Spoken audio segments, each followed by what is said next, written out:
Olá, comunidade Filhos do Sol, saudações em Cristo Jesus. Tudo bem com vocês? Espero que sim, na graça de Deus. Hoje vamos refletir a carta de São Paulo aos Efésios, capítulo 6. Agora, vamos refletir o versículo 10 ao 11. Peço que acompanhem junto comigo e, se possível, abram a Bíblia de vocês. Por fim, fortalecei-vos no Senhor e na força do seu poder. Revesti-vos da armadura de Deus, para que possais resistir às ciladas do diabo.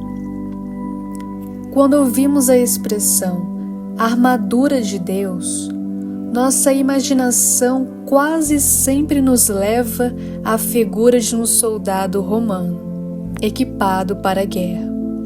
E de fato, essa imagem está presente no texto. Paulo escreve esta carta enquanto está preso em Roma. Todos os dias, ele observa soldados entrando e saindo de sua cela. Ele contempla a couraça, um cinturão, o escudo, o capacete, a espada e as sandálias. No entanto, enquanto muitos enxergavam apenas um militar, Paulo enxergava uma profunda catequese. Aquela armadura não era apenas uma proteção para o corpo, ela se tornaria uma metáfora da vida espiritual. Mas há um detalhe que muitas vezes passa despercebido. Paulo não escreve esse texto para pessoas que ainda não conheciam a Deus. Ele escreve para cristãos, para homens e mulheres que já haviam recebido o batismo, que participavam da vida da igreja e que desejavam viver o Evangelho. Isso significa que seguir Cristo não elimina a batalha. Pelo contrário, é justamente quando decidimos caminhar com Deus que percebemos com mais clareza a existência de um combate espiritual. Vivemos em uma sociedade que nos ensina a preparar quase tudo. Preparamo-nos para uma profissão, para uma prova, para uma entrevista de emprego, uma cirurgia, uma viagem e entre outros. Gastamos tempo fortalecendo o corpo, adquirindo conhecimento e organizando projetos. No entanto, poucos se perguntam se estão preparados espiritualmente para enfrentar as batalhas da vida. E é justamente sobre isso que Paulo fala. Ele não nos convida a viver com medo, mas a viver preparados. Antes mesmo de apresentar cada peça da armadura, Paulo faz uma afirmação que muda completamente a maneira como entendemos nossa vida espiritual. Ele escreve: fortalecei-vos no Senhor e na força do seu poder. Percebam que ele não diz: sejam fortes. Ele diz: fortalecei-vos no Senhor. Existe uma diferença enorme entre essas duas expressões. A primeira coloca confiança em nossas capacidades. A segunda coloca a confiança em Deus. A espiritualidade cristã nunca foi baseada na autossuficiência, mas baseada na dependência da graça. O próprio Jesus, nosso mestre dos mestres, afirmou no Evangelho de João: sem mim nada podeis fazer, que está relatado no capítulo 15, versículo 5. E talvez um dos maiores enganos do nosso tempo seja acreditar que conseguimos vencer tudo apenas com força de vontade. É verdade que a disciplina é importante. O esforço pessoal é indispensável. A responsabilidade faz parte da maturidade humana. Mas existe uma dimensão da vida que não pode ser vencida apenas pelo esforço psicológico. Há batalhas que exigem uma força que vem de Deus. Logo em seguida, Paulo explica por quê. Ele escreve: porque nossa luta não é contra a carne e o sangue, mas contra os principados, contra as potestades, contra os dominadores deste mundo tenebroso e contra os espíritos do mal. Essas palavras já foram interpretadas de muitas maneiras. Algumas pessoas podem compreender de forma apenas externa, mas estamos indo mais além aqui. Paulo não faz nenhum desses extremos. Ele neutraliza para que possamos compreender a linguagem dele. Ele reconhece a realidade do mal espiritual, mas também nos mostra que esse combate acontece, sobretudo, no interior do ser humano. O inimigo não cria o orgulho. Ele tenta alimentar o orgulho que já existe. Não cria a inveja. Procura fazê-la crescer. Assim como a mentira não a criou, mas procura convencer o homem de que ela vale mais do que a verdade.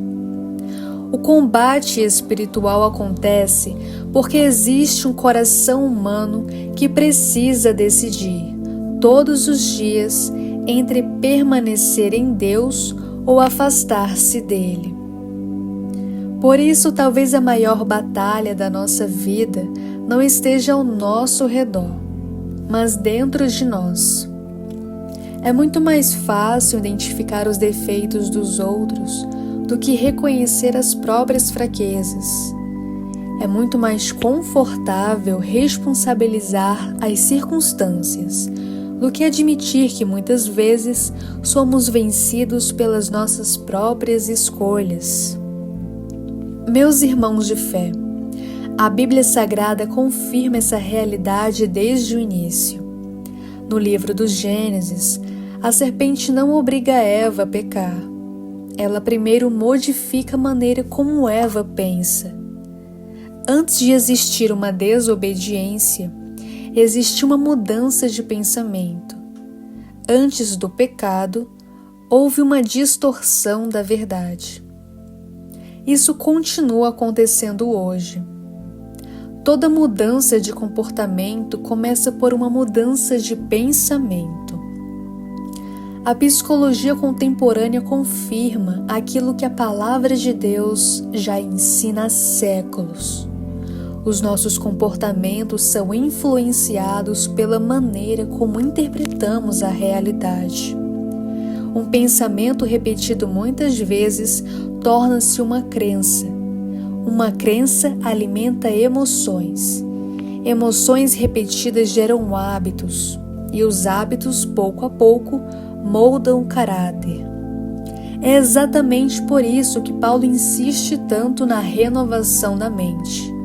Em Romanos capítulo 12, versículo 2, ele escreve: transformai-vos pela renovação da vossa mente.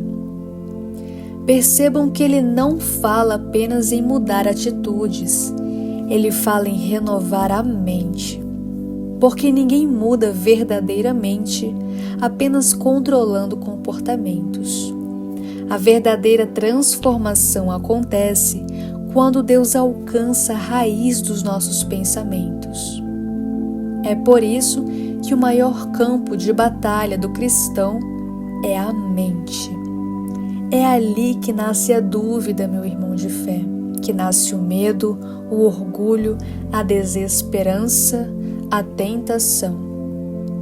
O inimigo sabe que se conseguir convencer uma pessoa de uma mentira, essa mentira poderá governar toda a sua vida. Por isso Jesus afirma no Evangelho de João, capítulo 8, versículo 32: conhecereis a verdade, e a verdade vos libertará.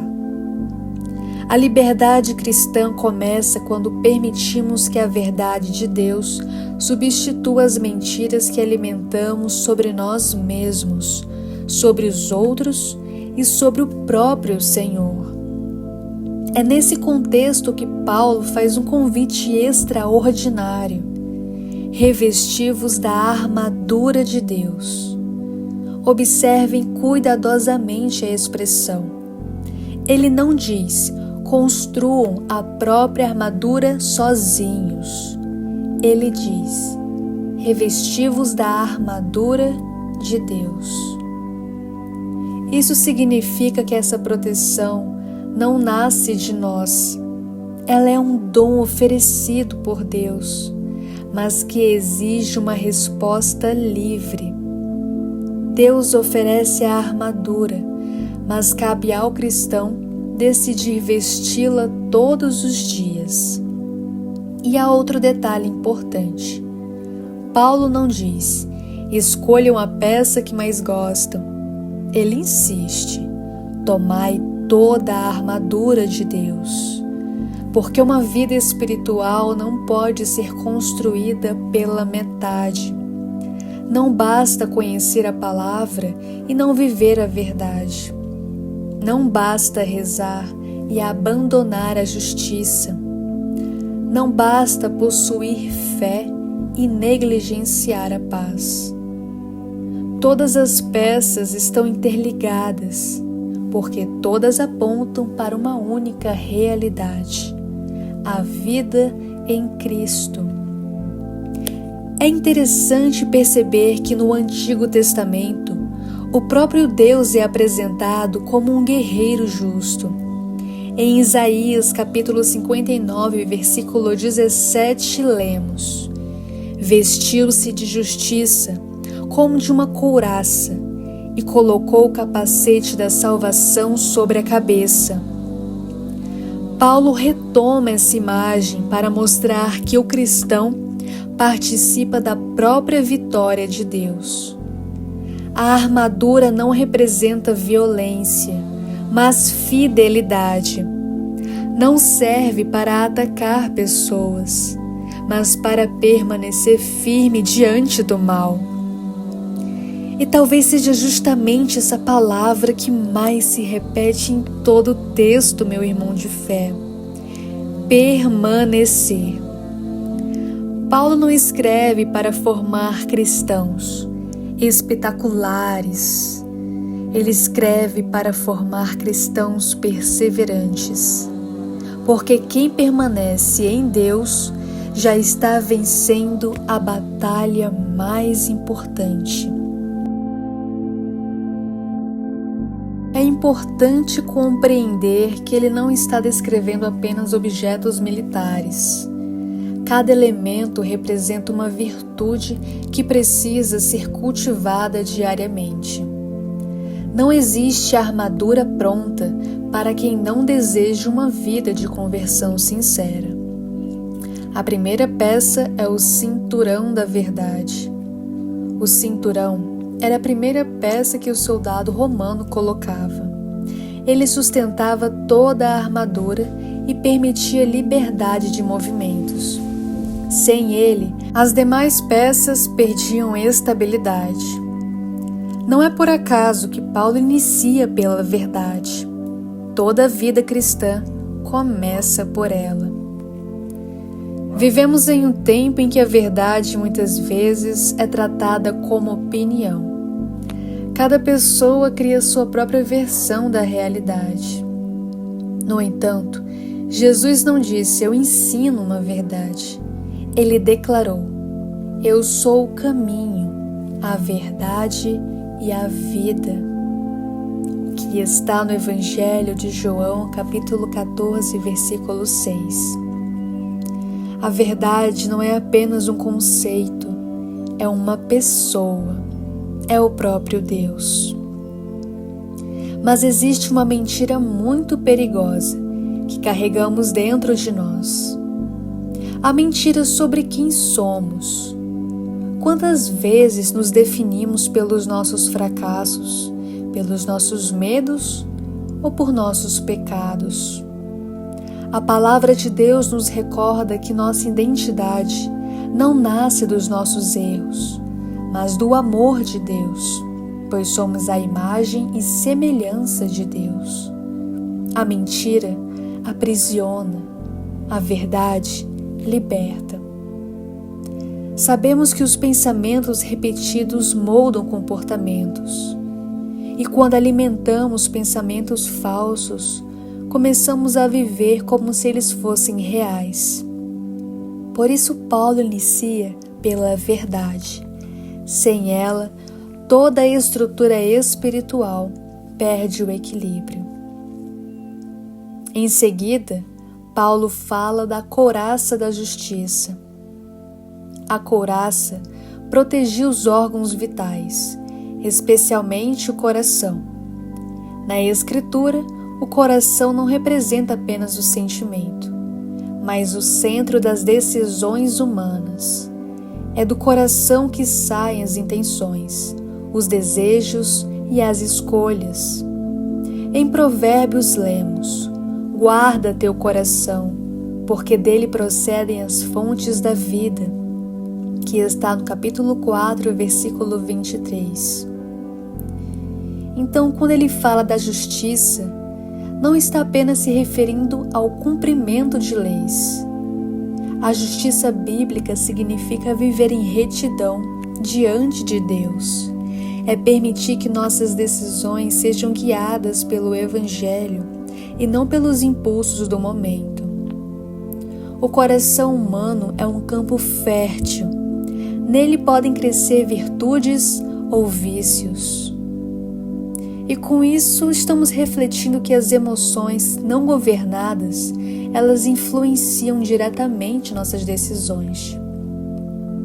A Bíblia Sagrada, meus irmãos de fé, nos mostra o caminho. Assim como lemos em Provérbios, um coração tomado pelo orgulho enxerga tudo a partir de si mesmo. Um coração dominado pela inveja perde a capacidade de agradecer. Um coração alimentado pelo ressentimento deixa de experimentar a paz. A couraça da justiça protege exatamente esse lugar onde nascem as nossas escolhas. Depois, vêm as sandálias do Evangelho da Paz. Os soldados romanos usavam sandálias com pequenas travas metálicas. Elas lhe davam firmeza em terrenos difíceis. Paulo utiliza essa imagem para ensinar que a paz não é a ausência de conflitos, mas estabilidade em meio a eles. Jesus nunca prometeu uma vida sem tempestades. O que ele prometeu foi sua presença durante elas. É por isso que antes da paixão, disse aos discípulos: deixo-vos a minha paz, não vô-la dou como o mundo a dá. Que está no Evangelho de João, capítulo 14, versículo 27. A paz de Cristo não depende das circunstâncias, ela nasce da confiança. Quem deposita toda a sua segurança apenas nas circunstâncias viverá constantemente ansioso, porque as circunstâncias mudam. Mas quem coloca sua esperança em Deus encontra firmeza mesmo quando tudo ao redor parece instável. A ansiedade cresce quando tentamos controlar aquilo que não depende de nós. A paz cresce quando aprendemos a confiar naquilo que pertence a Deus. Isso significa reconhecer os próprios limites e entregar ao Senhor aquilo que ultrapassa nossa capacidade e compreensão momentânea. Depois, Paulo apresenta o escudo da fé. Entre todas as peças da armadura romana, o escudo era uma das maiores. Ele era grande o suficiente para proteger o soldado inteiro muitas vezes. Em batalhas, Os soldados uniam seus escudos formando uma verdadeira muralha. Essa imagem é belíssima. A fé não é apenas proteção individual. Ela fortalece toda a comunidade cristã. Paulo afirma que com esse escudo apagamos os dardos inflamados do maligno. Esses dardos continuam sendo lançados hoje. Eles chegam como pensamentos de desesperança, de desânimo, de inutilidade, de culpa sem arrependimento, de autossuficiência ou de desconfiança em Deus. A fé não impede que esses pensamentos apareçam. Ela impede que eles encontrem morada permanente dentro de nós. Crer não significa nunca sentir medo. Significa decidir confiar mesmo quando o medo existe.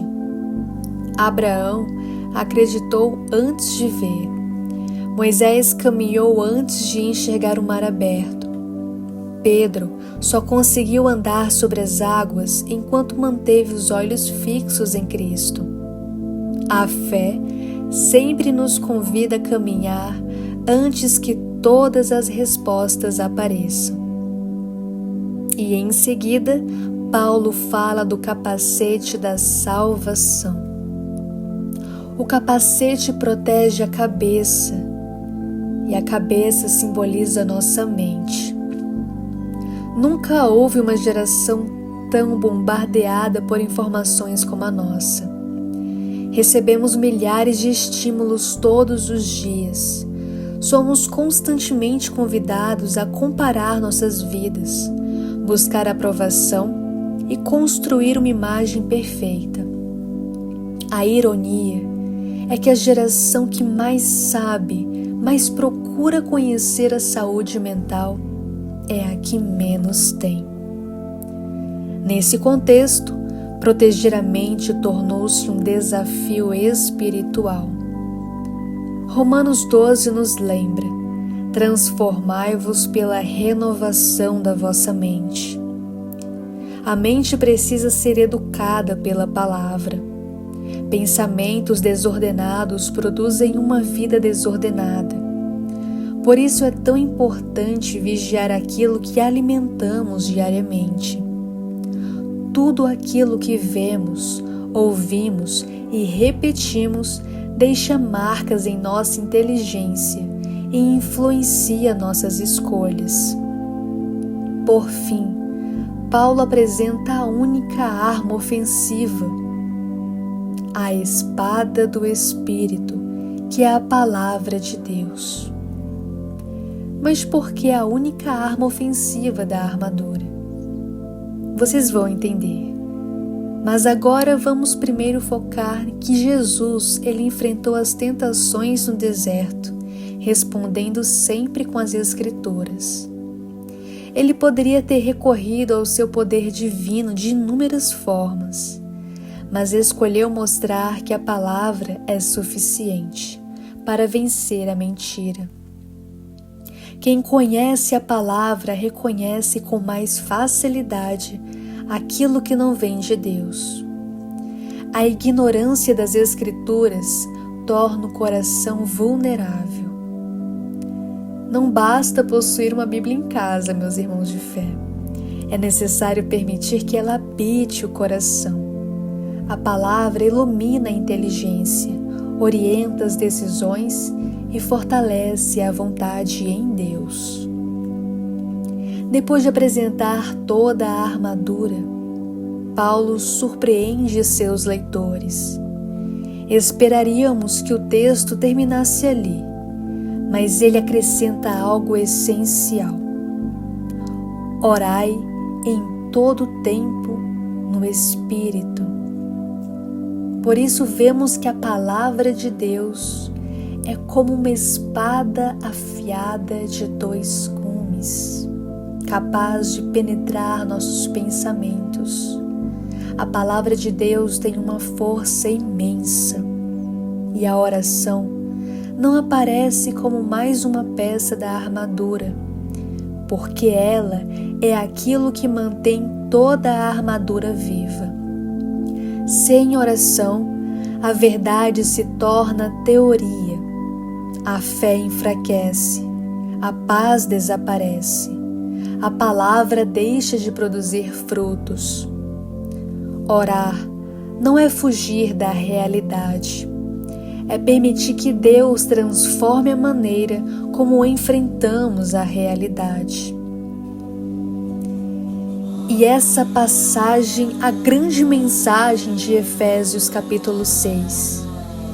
Paulo não escreve para formar pessoas invencíveis, ele escreve para pessoas perseverantes, capazes de formar pensamentos construtores da paz.